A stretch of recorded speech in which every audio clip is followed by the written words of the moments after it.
Good day, ladies and gentlemen. It's Eric Coffin, HRA Advisories. It is Tuesday, for me anyway. It's Tuesday, September 19th. For my friend Dave, it's Wednesday, September 20th. Dave is in Australia. I've invited him to walk us through the technical details on a company that I just added to the HRA list, which is Sendero Resources. Sendero is still private. It will hopefully be listing next week. The symbol will be SEND on the venture. It's a direct listing, so there isn't an IPO. Basically, the money's raised already. It's just a matter of getting the shares trading. Sendero is working on a project in the Vicuna Belt in Argentina/Chile. I'm pretty sure a lot of you will be familiar with that belt. It's kind of the land of the Lundins for the last 2 or 3 years. Lundin Mining, Filo Mining, NGEx, those projects where they've been hitting it out of the park with drill holes and creating huge market values. That is this belt. To my knowledge, there's really only one or two ways to play that, and not be talking about Lundin stock. Not that I have anything against Lundin stocks. I'm totally fine with Lundins. But if you'd like to be looking at and trading an earlier stage sort of pre-discovery sort of story, there's really only a couple of choices, and one of them is Sendero, which is listed next week. My guest here today, David Royle, is a technical advisor. He's helping them basically do the final target selection. Dave has got a very impressive resume, and he has a great deal of experience with porphyries in general. And he's definitely got a lot of experience with porphyries in the Andes. So I'm going to get Dave to just give us a little bit of his background, and then we'll jump into the Sendero project. So welcome, Dave. Nice of you to be here. I know it's early for you. Can you just give us a sort of the 2 minute who is Dave Royle talk? Sure, Eric, and many thanks for the introduction. I'm the technical advisor to Sendero, and I've sort of been involved on and off for about 12 months with this project, and which I'm a real believer in. In terms of background, I've got nearly 50 years of experience in the game, mainly mineral exploration, bit of feasibility work. Most of the early part of my career was with some of the majors like Newcrest and Newmont, MIM. Some of that was a period during the 90s when I worked almost exclusively in South America. And during that time, my exploration teams had quite a bit of success. We did the early work that led to the discovery of Cerro Negro gold deposit in Patagonia, in Argentina. We also did the early recce work that led to the Rio Blanco porphyry copper moly deposit up in the border with Peru and Ecuador. Personally, I was involved with implementing for David Lowell the work that was the precursor for the discovery of Pena. In terms of my focus during my career, it's been mostly on porphyry and epithermal systems, and I've been blessed in that I actually did some of the very early, if not the first geological mapping around the fringes of La Escondida, Zaldivar, and also Cerro and Bud Hedjau in Indonesia. So I'm very familiar with what these things look like in the early stages, and hopefully I can bring some of that experience and possibly a bit of wisdom to this belt in the Vicuna district that Sendero has. Can you just maybe give us an overview of the project, like where it is, and then that sort of thing, and then we can jump into some of the targets. Indeed. Let's have a look and just quickly, where is it? The Peñas Negras Sendero resource project is plumb in amongst a number of relatively recent discoveries in the Vicuña district, which, as you probably know, is located between the Maricunga Belt to the north and the El Inio Belt to the south. What's interesting is these deposits share some similarities to the to both those other districts, but they have their own characteristics as well. Dick Silito has studied these areas, and he believes that there's been very rapid uplift of that geology and deep erosion, which has tended to telescope later epithermal systems down over the top of the porphyries. We're seeing potentially similar things at Peñas Negras, which is very encouraging. So let's have a look now at where the property position is relative to some of these other deposits in the district. In red, the striped red pattern here, you can see the Sendero block, and elsewhere the main deposits in the district are Filo de Sol, the Lundin project. There's Jose Maria, Los Helados, and Caserones a little bit to the north west of the Peñas Negras boundary. Shown in hashed yellow there is all that ground is blocked out. What surrounds the Sendero concession is actually ground that's not open, but rather held by the La Rioja government. Interesting enough, just before I get on to maybe talking about some of the key targets, these deposits are basically late Oligocene, middle Miocene age, round about the 14 to 25 million year mark. We only have one date on the properties at Sendero, and that's a 20 million year old mark. That's sort of that would be Miocene in age. So let's now have a look at the district itself.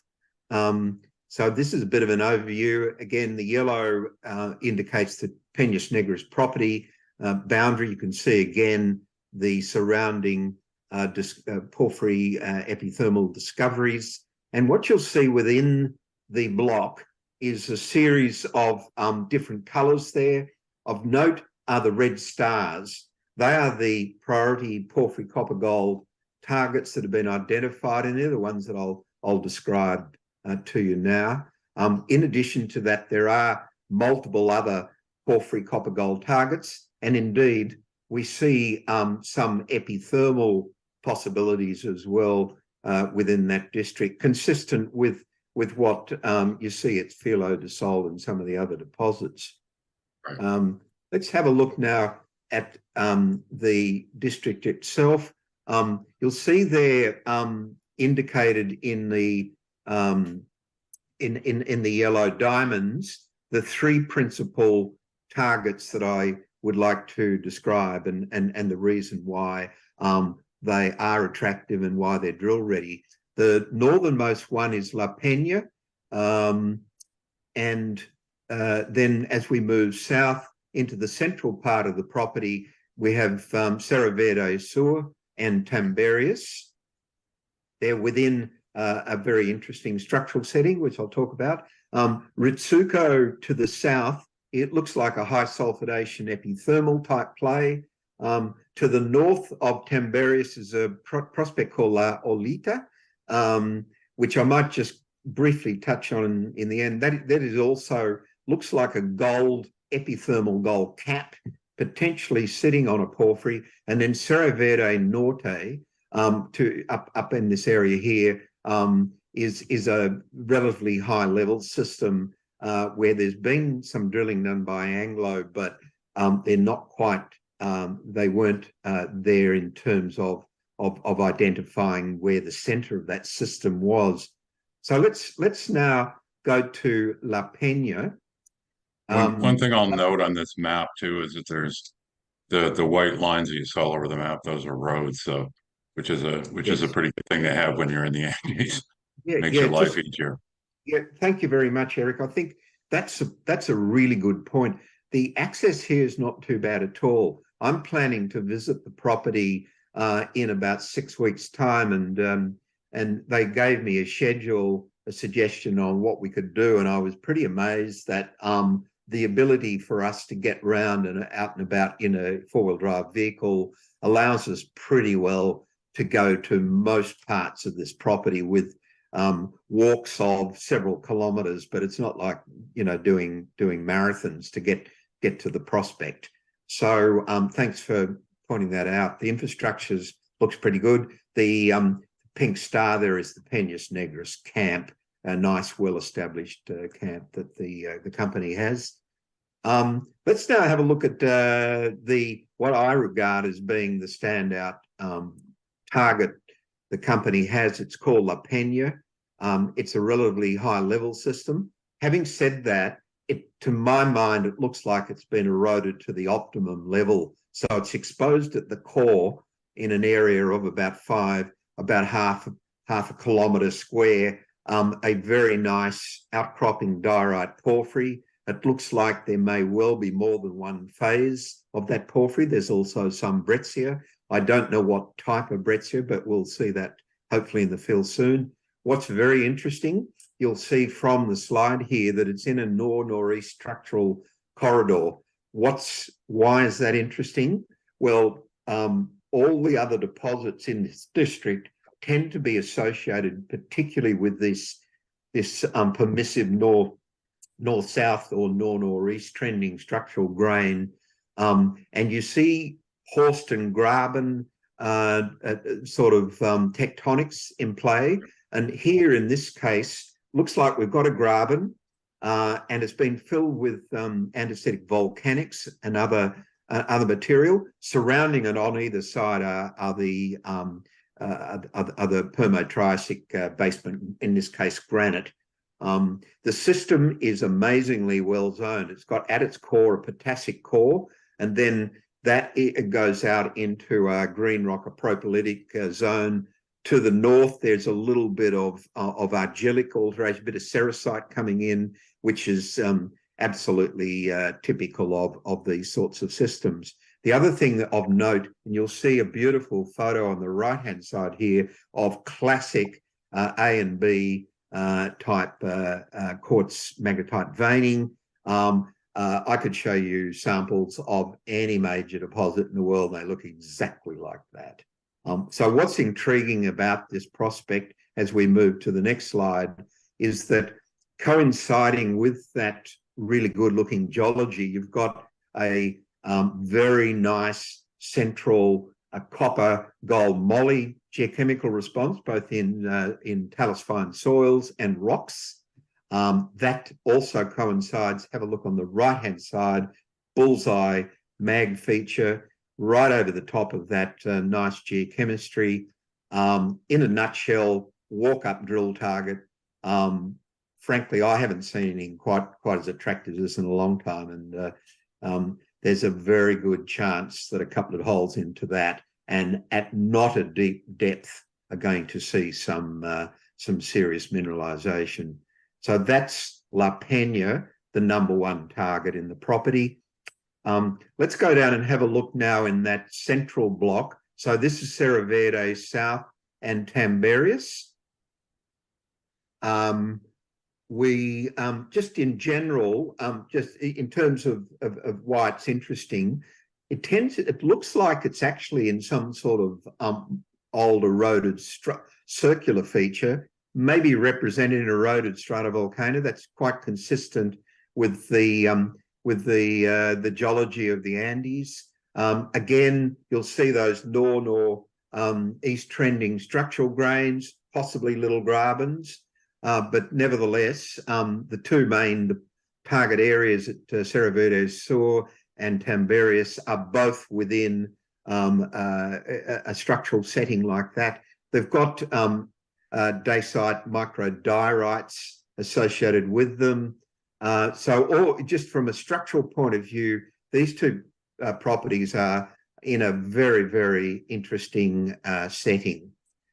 Looking now at Cerro Verde South or Sur, you'll see that you see little andesitic and dacitic intrusive microdiorites popping up and cutting through an andesitic basement rock in this case. Again, there's those structural corridors we were talking about.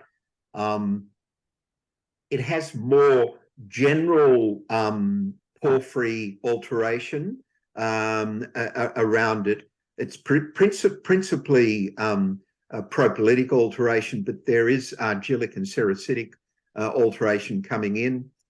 It's a large-scale system, and I think that's the thing that really attracts me about these particular targets. They're big. Associated with that alteration at Cerro Verde Sur is some very nice sheeted quartz magnetite veinlet stockworking. You'll see that in the sample there. Absolutely classic stuff. Now, if we go to the next slide or set of slides here, this is the geochemical response.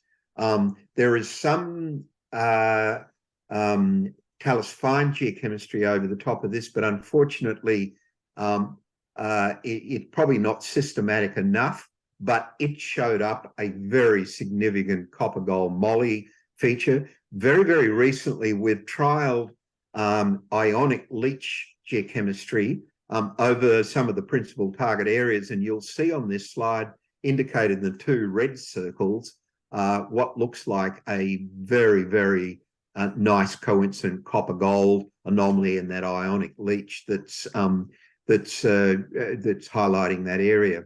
Coinciding with that, if you cast your eye to the right, you'll see a really interesting, that's actually a TMI image. This is a magnetic image, and it's a nice mag response. It's sort of elongated, again, in that, interesting enough, in that north-northeast trending direction. In some of the more recent data I've looked like, you can almost trace out what could be a larger intrusive sitting underneath there, which is pretty classic stuff. So this is another top target that's shown here in terms of the red circle on the geochem and the yellow one on the mag image. It's not just one. It could be a cluster of features, and you'll see that there are other quite nice geochem blips and blebs here and there elsewhere in that property. So, but at the moment, this would be probably after La Pena, the second cab off the rank in terms of a drill target. So let's now look at the third of the initial target areas. This one's called Tambarius. You might recall it's located to the east of Cerro Verde South. It's really interesting because this is potentially our telescope system.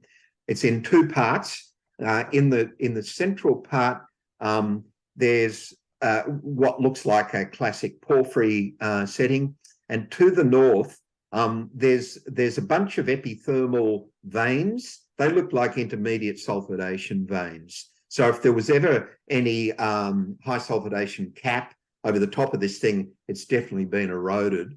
But the northern section is probably at a higher level of preservation than, say, the central zone. Geology is quite good. There's a small diorite intrusion centered right in the middle here, quite small. But what's encouraging, it's got great looking porphyry A and B type veining. It's got biotite and secondary biotite and case bar. It's also coinciding with as I said, good veining.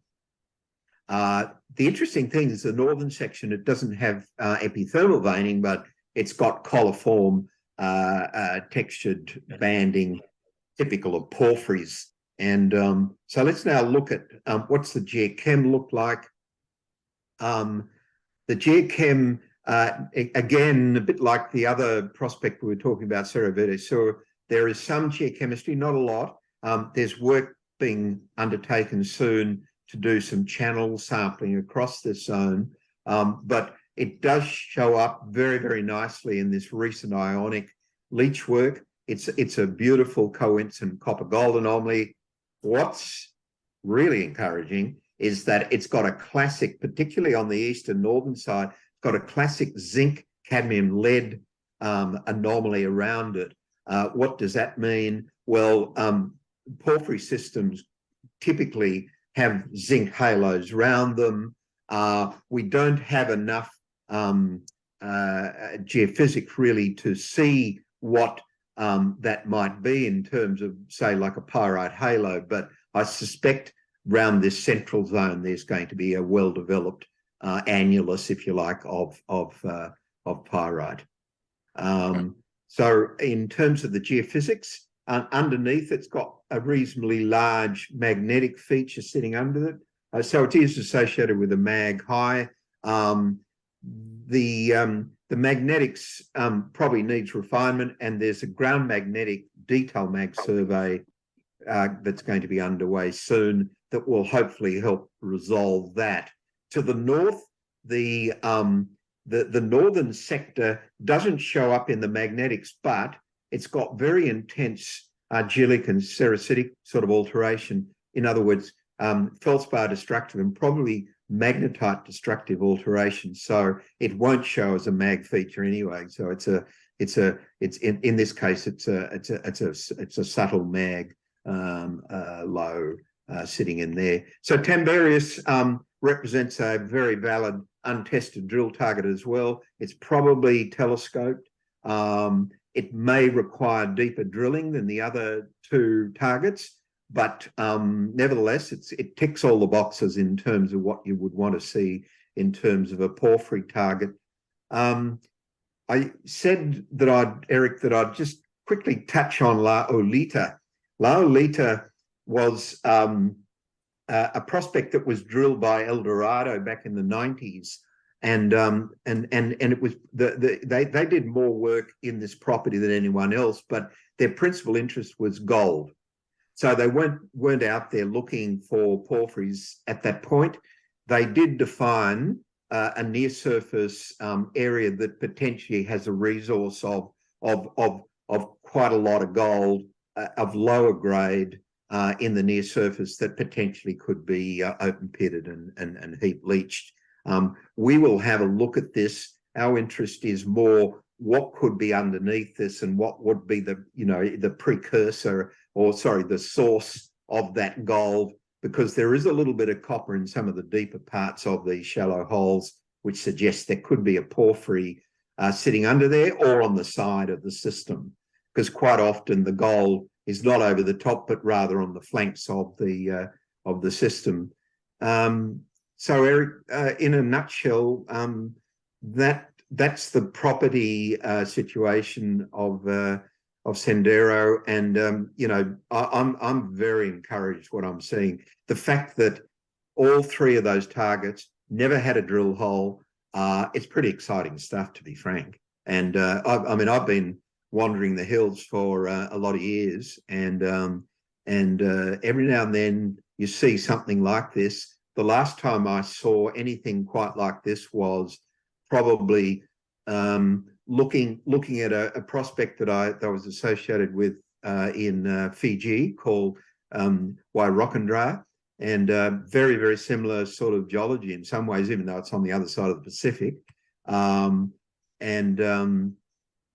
I have seen other prospects in this sort of stage of development that like Bada Hedjau. I was blessed that I did the first map of Bada Hedjau for Brian Levitt, and I saw very similar geology in both those things. And this is before there were drill holes into those, which then became ore bodies. So, yep, I mean, the game of exploration is all about risk, but when you see features like this all stacked up and coinciding and keeping themselves together like this, you'd have to say you've got a pretty good chance of hitting something. Yeah. No, they look like great targets, and I guess there's a crew out there or going to be out there. They're they're doing a few of these things like um, larger geochem, ground mag, that sort of stuff. Just kind of the final set of targeting It, before they start. Then you start drilling in a couple of months. That's kind of the timeline. yeah, yeah, absolutely, Eric. Should I say seriously the local geological team of one Pablo and Gladys and co are doing a marvelous job. They're a bright bunch of kids, and I'm very impressed the work they've done to highlight La Pena like they have. They know what they're doing. They're now doing that detail mags. That's going to be quite useful for in terms of maybe understanding maybe the geometry of an underlying porphyry body. But effectively, we've got enough information now that we could pretty well get stuck in and drill. The other thing that I didn't mention at La Pena, we're going to trial. This is if we can get a crew to do it, a couple of IP lines over that main body just to see what it looks like, and based on that, after the initial drill phase, there might be consideration to doing other geophysical work, but at the moment it's basically geology, geochemistry, and the magnetics that are driving the targeting. Okay, well, I mean, there you have it, folks. A good walkthrough on the three main targets. Penas Negras is a fairly large project, and I know there's another three or four sort of less developed targets that are kind of lurking around, and I imagine those will get advanced too. But I think in terms of what gets drilled this season, the three target areas in the order that David laid them out, that's what we're going to be seeing in terms of drilling. Uh, I like the strength of these targets. Dave and Hernan, the CEO, has got tons of local experience. Really, really, really strong technical team in this company doing this targeting, and it's not lost on me at all. I can assure you that part of my thesis here is that this is a belt that's generated a lot of excitement, and rightly so, given the kind of drill results you're seeing Philo and NGX put out.